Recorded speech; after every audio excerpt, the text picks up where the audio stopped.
Hello अस्सलाम वालेकुम। आज की वीडियो में मैं आपके साथ रेसिपी शेयर करने लगी हूँ शामी कबाब की। ये मैंने कल बनाए हैं, बहुत ही मज़े के हैं।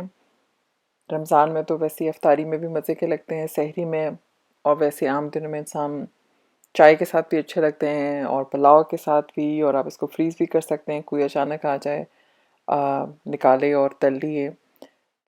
इसके लिए कीमा हमें चाहिए 2 पाउंड, तकरीबन 1 किलो बन जाता है। बीफ का कीमा है, आप चाहें तो मटन का भी इस्तेमाल कर सकते हैं और चिकन का भी यूज़ कर सकते हैं। 1.5 कप मर्शिंग वाला जो सही कप होता है चने की दाल भिगोई हुई आधा घंटा। एक दरमियाना सा प्याज मोटा मोटा कटा हुआ, बाद में पीसना ही है। लहसुन अदरक मिला के 2 टेबल स्पून बन जाए। 2 टीस्पून नमक है। 1 table spoon crush red pepper है। 1 टेबल स्पून सूखा धनिया है पाउडर।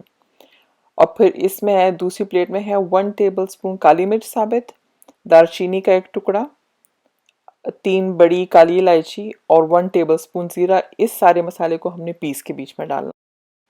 तो इसको अब हमने पीस लिया है मशीन में डाल के, क्योंकि अगर आप इसको कीमे के साथ ऐसे साबित पका लें तो बाद में इसको पीसना मुश्किल। अब उस कीमे में वो चने की दाल से पानी गिरा दें। प्याज लहसुन अदरक और जो मसाले थे और जो मसाला हमने पीसना था अलग से, वो भी पीस के इसके अंदर डाल दें। अच्छा, मैंने अब इसमें 2 कप पानी डाला है और मैंने इसको प्रेशर कुकर में बनाया है। लेकिन अगर आपके पास प्रेशर कुकर नहीं है, इसी तरह से ही सारी चीज़ें होंगी, सिर्फ पकने में थोड़ा सा टाइम लगाएगा। जब एक दफ़ा ये उबलना शुरू कर दें तो आपने आग ज़रा हल्की कर देनी है, ढक्कन दे दें और अपने स्टीम में नरम हो जाएंगे। और पानी में भी आपको ज़रा ज़्यादा या कम करना पड़े, डिपेंड कि आपके कीमे ने कितना पानी छोड़ा है। अच्छा, जब दाल जो है वो नरम हो जाए, कीमा तो वैसे ही दाल से भी जल्दी बन जाएगा और पानी उसका ड्राई हो जाएगा, तो फिर आप इसकी आग बंद कर दें और इसको ठंडा करने के लिए आप इसको छोड़ दें। अच्छा, जिस पॉट में बनाया आप उसको भी में ही इसके छोड़ सकते हैं ठंडा होने के लिए। मुझे ज़रा जल्दी थी तो आप किसी और बर्तन में शिफ्ट कर दें जो ज़रा खुला बर्तन हो, तो जल्दी ठंडा हो जाएगा ये। अब हाफ पंच हरा धनिया, उसको धो लें। उसके साथ ही तकरीबन हाफ पंच ही पुदीना और 2 हरी मिर्चें हैं। डिपेंड आप कितना कड़वा खा सकते हैं, आप इससे कम या ज़्यादा भी कर सकते हैं। इनको धो के बारीक बारीक काट लें, या फिर जिस तरह से मैंने किया कि मैंने इसको ब्लेंडर में डाल के मोटा मोटा चॉप कर लिया था। अच्छा, अब ये जो कीमा और चने की दाल का मिक्सचर है वो ठंडा हो गया है और इसको ठंडा होने देना है, गर्म नहीं आपने इसको करना ये। और आप देखें कि ठंडा होके और भी ज़रा ड्राई लगता है, इसको इस धनिया और जो पुदीने का मिक्सचर है उसके अंदर डाल दें।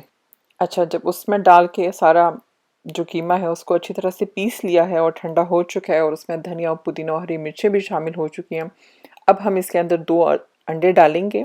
ये बाइंडिंग के लिए हैं और इसको ज़रा अच्छी तरह से गूंद लेंगे और इसके बाद हमने इसकी टिक्कियाँ बनानी है। अच्छा, पानी के साथ थोड़ा सा हाथ गीला किया, मैंने ग्लव्स इसलिए पहने हैं ताकि मेरे हाथ ज़्यादा ना जलें, ग्लव्स की ज़रूरत नहीं है। और अब हम इसको कबाबों की शेप दे के और टिक्कियाँ बना लेंगे और प्लेट में साथ साथ रखते जाएं।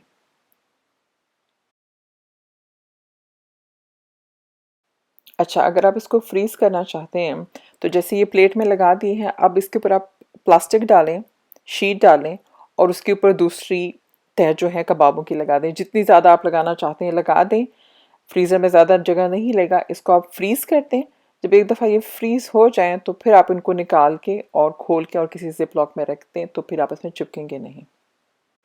अच्छा, अब फ्राइंग पैन में तेल डालें, बहुत ज़्यादा तेल डालने की ज़रूरत नहीं, इसको आप डीप फ्राई नहीं करते, शैलो सा ही फ्राई करते हैं।